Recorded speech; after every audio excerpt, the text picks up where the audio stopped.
Yes, good morning everyone.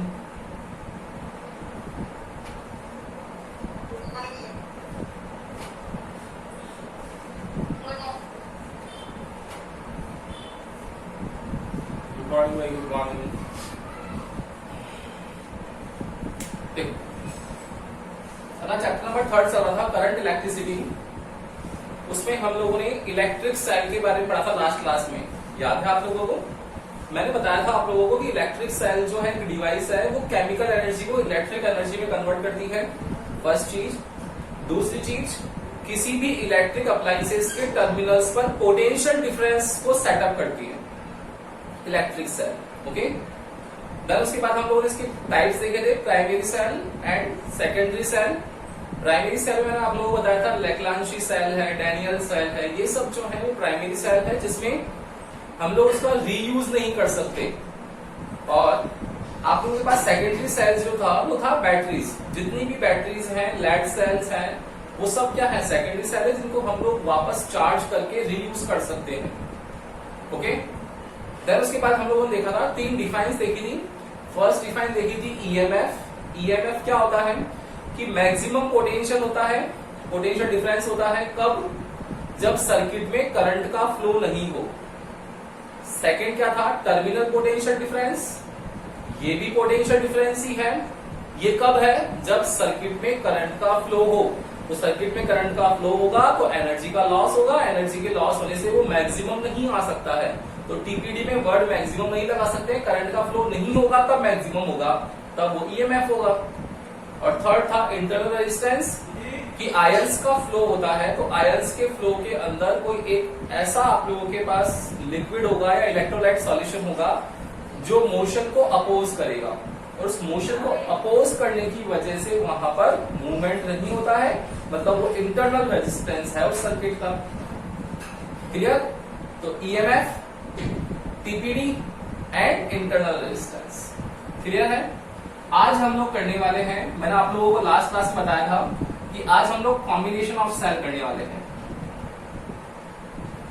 तो combination of cell में there are 2 types of combination. वही same first है होता है इसमें सीरीज कॉम्बिनेशन एंड सेकंड होता है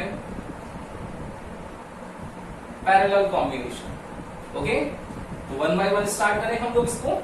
सबसे पहले हम लोग देखेंगे सीरीज कॉम्बिनेशन। देखते हैं, देखो क्या होगा बेटा।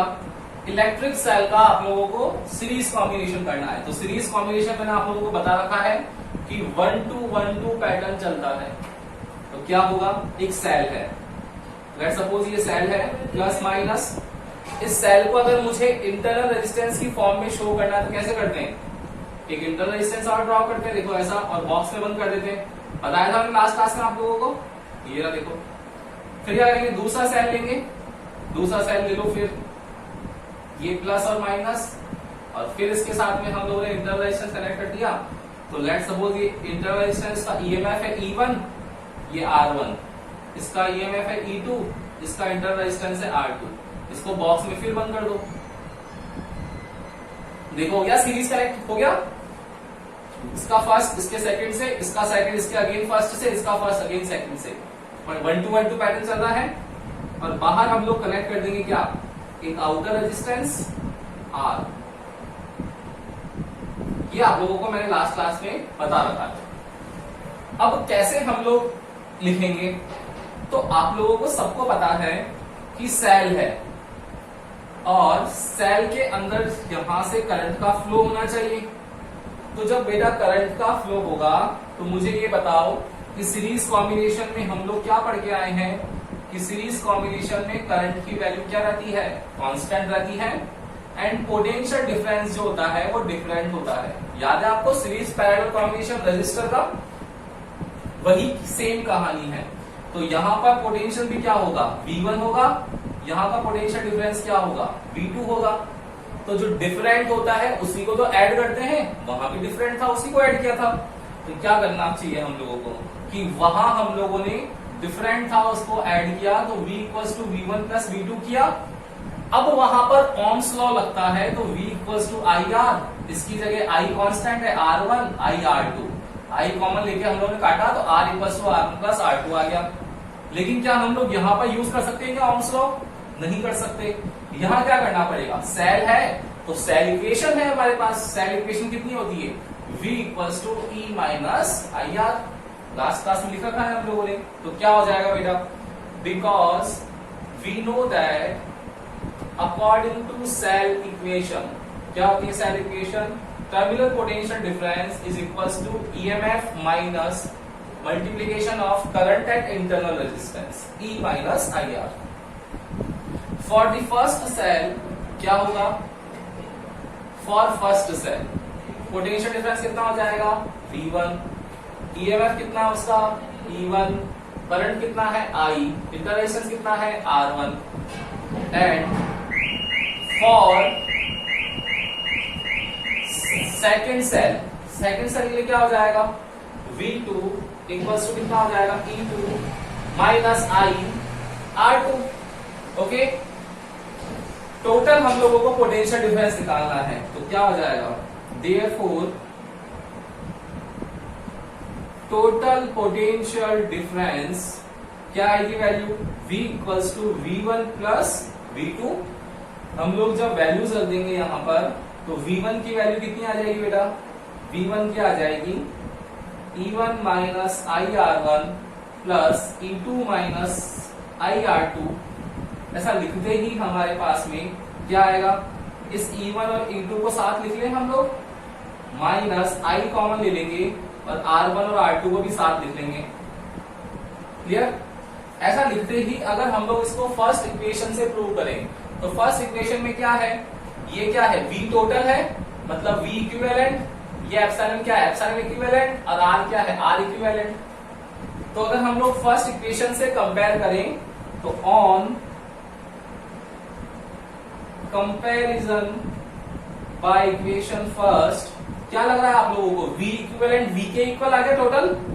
एप्सिलॉन जो है वो एप्सिलॉन क्या आया? एप्सिलॉन इक्विवेलेंट जो है वो E1 प्लस E2 के इक्वल आ गया। मतलब दोनों सेल्स को आप लोग क्या करो? ऐड कर दो उनका ईएमएफ निकालने के लिए। एंड अगर उन लोगों का हम लोगों को इक्विवेलेंट निकालना है रेजिस्टेंस का, इंटरनल रेजिस्टेंस का, तो वही होता है जैसे इसमें था ओम्स लॉ में R1 प्लस R2, सेम यहां पर भी वही होता है R1 प्लस R2। ओके, कोई दिक्कत है इसमें? बोलो यस और नो। नहीं है ना? तो हम लोग इजीली इसको हम लोग कर सकते हैं। बहुत फटाफट से आप लोगों का आंसर आ जाएगा। ले लो एक बार इसका स्क्रीनशॉट, फिर इसके आगे हम लोग करते हैं।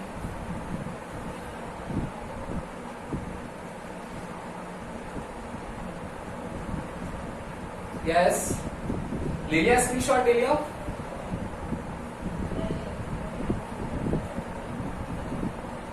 डन? देखना, अब अगर आप लोगों के पास क्वेश्चन आए बेटा, आपको टोटल ईएमएफ पूछा जाए और इक्वेशंस को चेंज कर दिया जाए, देखना ध्यान से देखना। इस सीरीज कॉम्बिनेशन में अगर मैं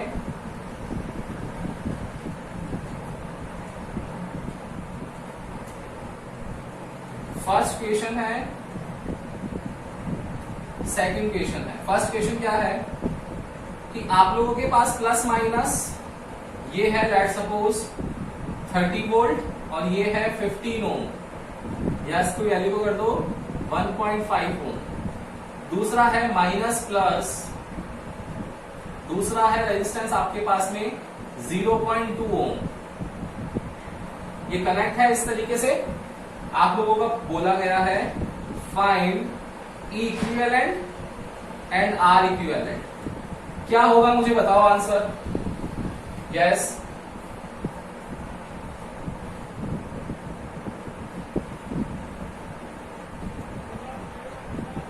बताओ भाई क्या आंसर आएगा फर्स्ट क्वेश्चन का।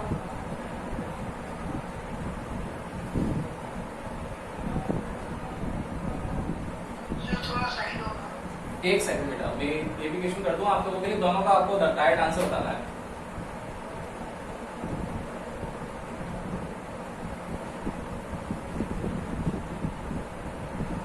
यस सेम कंडीशन दोनों क्वेश्चंस में।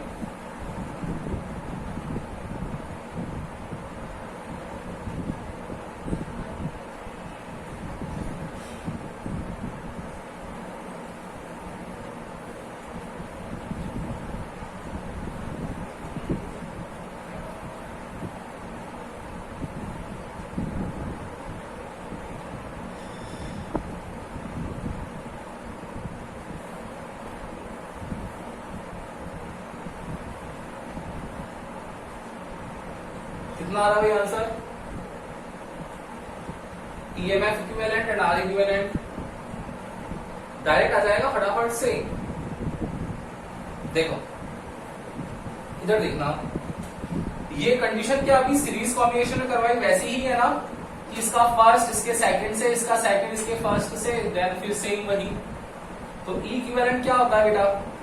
E1 प्लस E2, तो कितना है E1? 30 plus 10 equals to 40 volt. R equivalent कितना होता है? R1 प्लस R2, कितना हो जाएगा? R1 है 1.5 प्लस 0, तो 1.7 ओम। ठीक है, तो देखना ये माइनस जो है वो इसके प्लस से कनेक्ट है ना बेटा, और माइनस और प्लस चार्ज के बीच में क्या होगा? अट्रैक्शन हो रहा है, इस वजह से यहां पर उसका एडिशन है, देखो ईएमएफ का। लेकिन यहां पर आप लोगों के पास क्या होगा? ये माइनस है, ये भी माइनस है। बताओ इस माइनस और माइनस के बीच में रिपल्शन होना चाहिए, नहीं होना चाहिए? सेम होगा। फिर ये प्लस और प्लस के बीच में रिपल्शन होगा, तो रिपल्शन होने से आयंस जो हैं वो मूव नहीं करेंगे इजीली, मतलब वो दोनों एक दूसरे के इफेक्ट को कम करेंगे, आपस में लड़ने लग जाएंगे, रिपेल करेंगे। तो उस टाइम पर आप लोगों को ध्यान रखना है कि ईएमएफ जो होगा आप लोगों का वो प्लस नहीं होगा इस बार। जब भी सेम पोलैरिटी के जो सेल्स हैं उनके अगर आप लोगों के कनेक्ट हो जाएं, तब आप लोगों को ये याद रखना है कि उस टाइम ईएमएफ आपका सब्ट्रैक्ट होने वाला है, E1 माइनस E2 होगा। तो 30 माइनस 10 कितना हो जाएगा?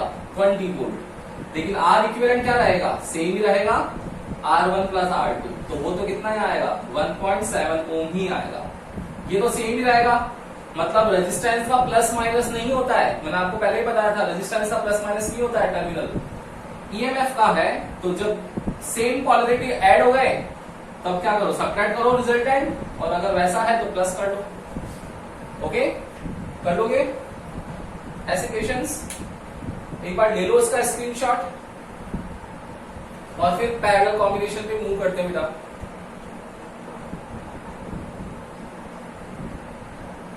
लिया?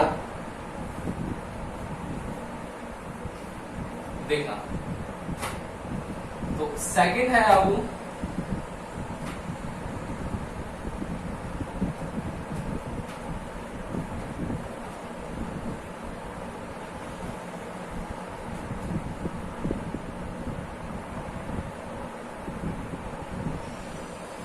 Parallel combination. क्या होगा पैरेलल कॉम्बिनेशन में? अगर आप लोगों के पास में एक सेल है, ईएमएफ है E1, इंटरनल रेजिस्टेंस है R1, इसके पैरेलल में कोई दूसरा सेल कनेक्ट है। देखो पैरेलल में कैसा होगा? इस तरीके से ही होगा, ये प्लस माइनस, तो E2 R2, इसको फिर बॉक्स में बंद कर दो, ये इलेक्ट्रिक सेल हो गया, ये पैरेलल कॉम्बिनेशन हो गया। और इसके पैरेलल में एक रेजिस्टेंस लगाना है आपको R, ये आप लोगों का कॉम्बिनेशन हो गया। देखना, अब ये बोलता है कि अब आप लोगों को पैरेलल कॉम्बिनेशन में करना है। क्या होगा बेटा? E1 से करंट चलेगा I1, यहां से करंट चलेगा I2, और I1 प्लस I2 यहां मिलकर के टोटल I हो जाएगा। तो टोटल I कितना होगा? I1 प्लस I2, जो इस R रेजिस्टेंस में जाएगा, आउटर रेजिस्टेंस में। तो यहां पर क्या होगा? लेकिन इन दोनों का पोटेंशियल डिफरेंस जो होगा पैरेलल है तो सेम रहने वाला है। तो करंट की वैल्यू क्या होती है? डिफरेंट, एंड पोटेंशियल डिफरेंस क्या होता है? सेम। क्या करेंगे हम लोग? इनको ऐड कर लेंगे, डिफरेंट चीज को ऐड करते हैं हम लोग। तो क्या करना चाहिए हम लोगों को? वही चीज, सेम चीज, बिकॉज वी नो दैट कितना होता है बेटा? Cell equation V equals to E minus IR, equivalent लगा लें हम लोग, ये लगा लिया हम लोगों ने। तो कितना आ जाएगा, आई की वैल्यू निकालनी है मुझे, तो आई को लेके आ जाएगा, तो I R equivalent equals to E equivalent minus V equivalent, मुझे आई निकालना है, तो E minus V equivalent upon R equivalent आपका आंसर है ये इसको इक्वेशन फर्स्ट दे देते हैं हम लोग। अब पैरेलल कॉम्बिनेशन प्रूव करना है, तो पैरेलल कॉम्बिनेशन में क्या होगा, डिफरेंट को ऐड करेंगे, तो वही therefore total current in the circuit I equals to I1 plus I2। ये I1 plus I2 हम लोगों ने लिख दिया है, वैल्यू लिखनी चाहिए हम लोगों को, तो कितनी हो जाएगी, ये total I equals to I1 कितना आ जाएगा, I1 E1 minus V same है तो V वही रहेगा, और R इक्विवेलेंट क्या हो जाएगा, R1 प्लस I2 के लिए क्या हो जाएगा, E2 V सेम है और R2, कोई दिक्कत नहीं होगी यहां तक। अब क्या करेंगे हम लोग, कंपेयर करेंगे इसको, देखो तो I equals to E1 R1 plus E2 R2 minus V common ले लें, तो पीछे क्या बचेगा, 1 over R1 plus 1 over R2, yes और लो, बचेगा ये वाला, तो यही तो पार्ट बचेगा, 1 over R1 1 over R2 separate करके, क्लियर है ना इस टाइप, कोई दिक्कत तो नहीं है इसमें। तो देखो कितना आ जाएगा, I इक्वल्स टू, यहां से एलसीएम ले लो, R1 R2, इस R1 से ये R1 गया तो R2 मल्टीप्लाई हो जाएगा, तो E1 R2 प्लस R2 गया तो R1 मल्टीप्लाई होगा, तो E2 R1 माइनस V, यहां भी सेम कहानी, R1 R2, R1 से आ गया R2 प्लस R1, ओके। क्या कर सकते हैं हम लोग यहां पर, आप लोग देखोगे इसमें कि यहां पर इक्वेशन जो आनी चाहिए वो इस फॉर्म में आनी चाहिए, V की फॉर्म में, ये तो I की फॉर्म में आ रही है, तो क्या हम लोग इसको कंपेयर कर सकते हैं क्या, बिल्कुल कर सकते हैं, कैसे करें, इस V को इधर ले आएंगे हम लोग, तो V R2 plus R1 upon R1 R2 equals to E1 R2 plus E2 R1 upon R1 R2, और उधर भेजेंगे इसको, तो कितना हो गया, माइनस I हो गया।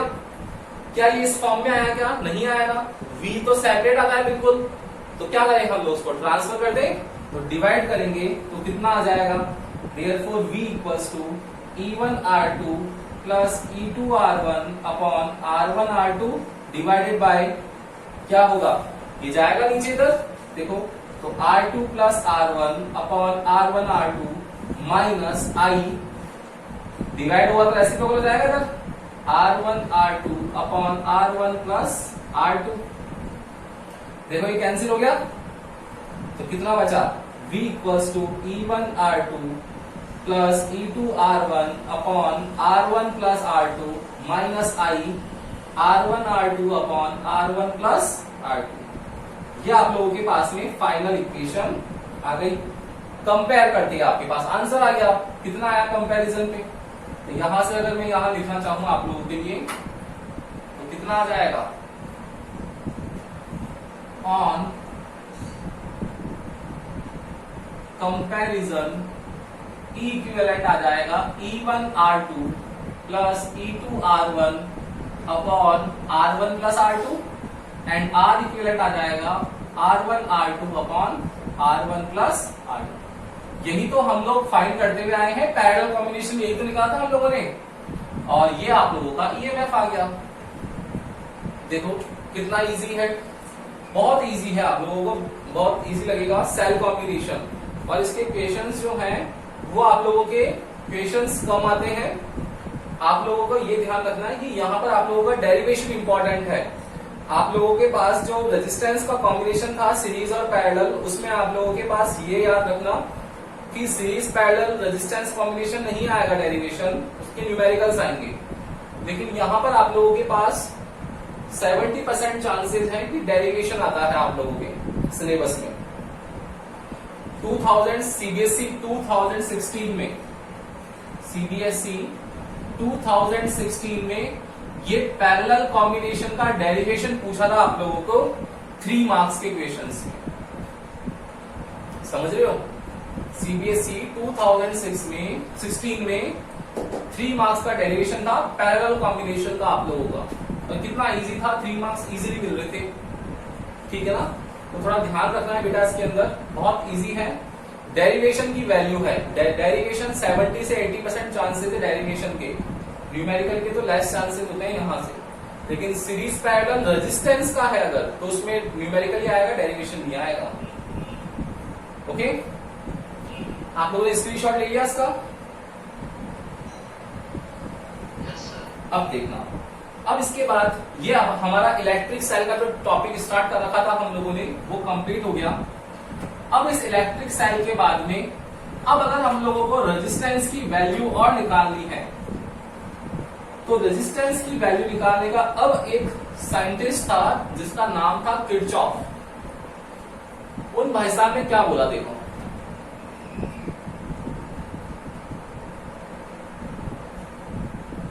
तो अब जो है वो हमारे पास नेक्स्ट आ रहा है, यहां पर नेक्स्ट हेडिंग है किरचॉफ्स लॉ।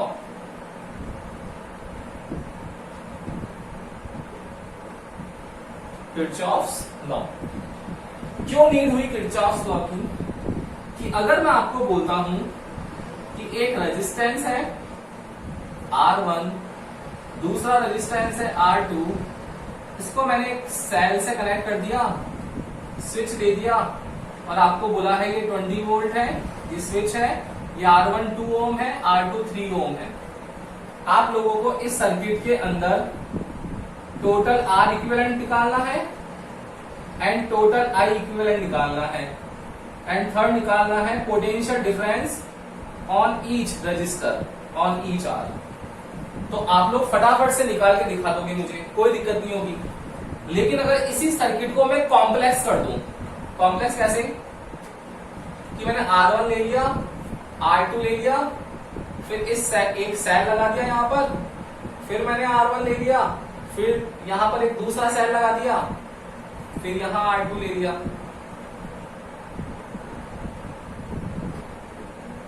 ये R1, ये R2, ये R3, ये R4, ये 20 वोल्ट, ये 10 वोल्ट। अब मैंने यहां देखो सर्किट चेंज कर दिया।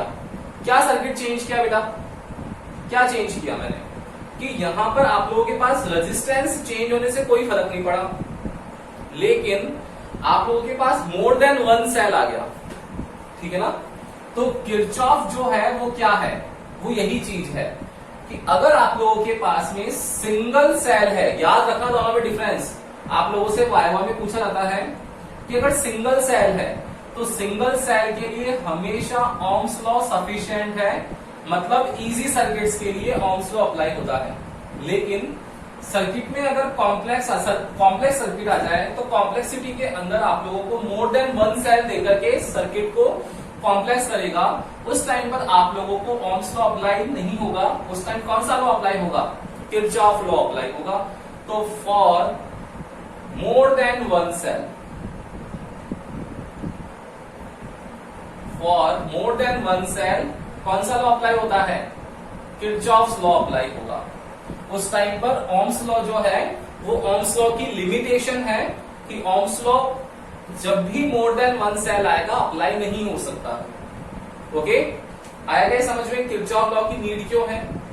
क्लियर है ना कि Kirchhoff law more than one cell के लिए अप्लाई होने वाला लॉ है, इसलिए यूज करते हैं इसको। ओके, ले लो इसको एक बार स्क्रीनशॉट। फिर इसके 2 लॉज हैं, एक है किरचॉफ करंट लॉ, एक है किरचॉफ वोल्टेज लॉ। लॉज के बारे में पढ़ेंगे, इसके इक्वेशंस और वो सब चीज हम लोग कल करने वाले हैं, लेकिन एक बार ले लो उसका स्क्रीनशॉट। ले लिया ना? अब देखना, इसके लॉज हैं, 2 लॉज हैं, काफी इजी लॉज हैं। तो किरचॉफ लॉज जो हैं वो 2 हैं। फर्स्ट है यहां पर केसीएल और सेकंड आएगा यहां पर केवीएल। इस केसीएल की फुल फॉर्म है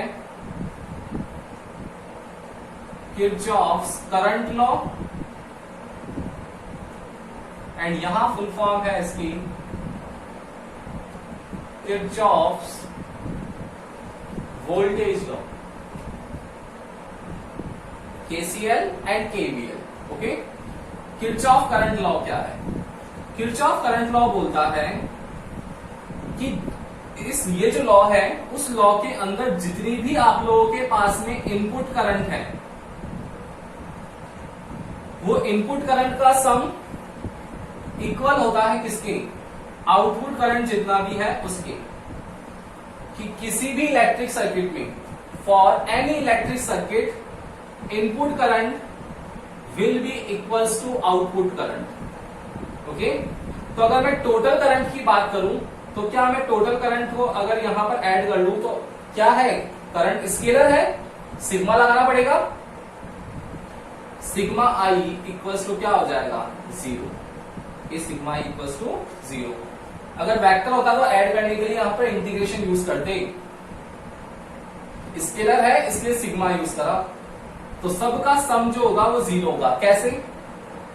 लेट सपोज एक पॉइंट है, उस पॉइंट पर देखो इनपुट करंट किसी सर्किट से 5 एम्पियर आ रहा है, किसी सर्किट से 2 एम्पियर जा रहा है, किसी से 3 एम्पियर है, आउटर करंट जो है वो 7 एम्पियर है, और ये आपके पास में कितना हो गया? 5 to 7 3 10, ये आपके पास अगेन 3 एम्पियर आउटपुट है। तो यहां पर इसको ले लिया I1, इसको ले लिया I2, इसको ले लिया I3, ये I4, ये I5। तो इसका मतलब क्या है कि जितनी भी इनपुट करंट है, मतलब इनपुट करंट कौन कौन सी है, कौन कौन सी इनपुट करंट जो एंटर हो रही है, तो ये पॉइंट जो है, एक कोई सा भी एक पॉइंट जहां पर मोर देन 1 ब्रांचेस अवेलेबल है, मोर देन 1 ब्रांचेस अवेलेबल है, उस पॉइंट को हम लोग बोलते हैं जंक्शन पॉइंट। तो इस जंक्शन पॉइंट पर इनपुट करंट कितना है? I1 plus I2 plus I3, it will be equals to output current I4 plus I5 equal है। मैं अगर इनको ट्रांसफर कर दूं उधर तो कितना आ जाएगा? I1 plus I2 plus I3 minus I4 minus I5, देखो इक्वल्स टू 0 हो गया। मतलब इन सब टोटल करंट को अगर हम लोग सम कर ले तो 0 हो गया। First conclusion. सेकंड कंक्लूजन क्या है कि जो इनपुट करंट है उसको आप लोगों को पॉजिटिव लेना पड़ेगा, एंड आउटपुट करंट है उसको नेगेटिव लेना पड़ेगा, तब जाकर के टोटल सम 0 आएगा। तो होता भी तो यही है कि करंट का फ्लो जहां से होता है वहां पे क्या करते हैं हम लोग? एक सेल ड्रॉ करते हैं, एक सेल ड्रॉ कर दिया, तो सेल में यही तो होता है कि जितना भी प्लस से निकल रहा है वो वापस घूम करके माइनस में आ जाना चाहिए। तभी तो कंजर्वेशन लॉ ऑफ चार्ज लगता है, CLC यहां अप्लाई होता है। क्यों? करंट की वैल्यू क्या होती है? कांस्टेंट होती है, तभी तो टोटल इनपुट और आउटपुट इक्वल होता है। तो एक प्लस से निकला, एक माइनस से निकला, एक प्लस एक माइनस, हो गया total 0। Okay, Kirchhoff current law. तो टोटल करंट जो है उसका एल्जेब्रिक सम, जो कि स्केलर है, स्केलर मैंने बता रखा है, एल्जेब्रिक सम आएगा। एल्जेब्रिक सम जो होगा वो क्या होगा? 0 होगा। यही किरचॉफ करंट लॉ है, KCL। क्लियर? दूसरी चीज, यहां पर आप लोगों के पास में क्या हो रहा है? एनर्जी कंजर्व रह रही नहीं रह रही है, मतलब ये कंजर्वेशन लॉ ऑफ चार्ज को और कंजर्वेशन लॉ ऑफ एनर्जी को, दोनों को फॉलो कर रहा है। क्लियर? कोई भी डाउट है तो बोलो बेटा, यहां पर नहीं है ना? सेम KVL भी ऐसा ही है। क्या होगा KVL में? देखो, KCL समझ में आ गया तो KVL भी इजीली आ जाता है। कि अगर आपके पास में मोर देन 1 सेल है, मैंने आपको बताया था कि ये E1 है, ये R1 है, फिर एक दूसरा सेल ले दिया इस तरीके से, ये E2 है, ये R2 है, और फिर तीसरा सेल ले लिया इस तरीके से, अगेन ये E3 है, ये R3 है। देखो मोर देन 1 सेल हो गया। तो ये बोलता है कि जो टोटल पोटेंशियल डिफरेंस है, यहां क्या बोला इसमें? Total current. ये बोलता है कि टोटल पोटेंशियल डिफरेंस जो है सिग्मा V, वो सारे डिवाइसेस का सम जो है वो कितना है? 0 है। The algebraic sum of all potential difference remains constant in the electric circuit. तो समीशन V इक्वल टू 0। अब अगर यहां पर देखो ये V है, गिवन है, लेकिन क्या R के पास V गिवन है क्या? नहीं है ना। तो क्या करना पड़ेगा, इसका V निकालना है। तो इसका V निकालने के लिए आप लोगों के दिमाग में आएगा कि सर IR लगा लो। तो क्या हम लोग यहाँ पर सिग्मा V की जगह IR लगा सकते हैं? बिल्कुल लगा सकते हैं। मतलब जहां पर आप लोगों के पास में सेल हो वहां तो पोटेंशियल डिफरेंस होगा, तो वहां तो ऐड कर लो। जहां रेजिस्टेंस है ओनली, तो रेजिस्टेंस में क्या करना पड़ेगा, रेजिस्टेंस पोटेंशियल डिफरेंस निकालना है तो आई और आर का मल्टीप्लाई करना पड़ेगा। आई और आर का जो मल्टीप्लाई होगा वो आप लोगों का केवीएल देगा।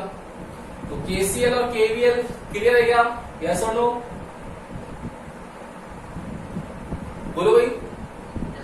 ठीक है ना।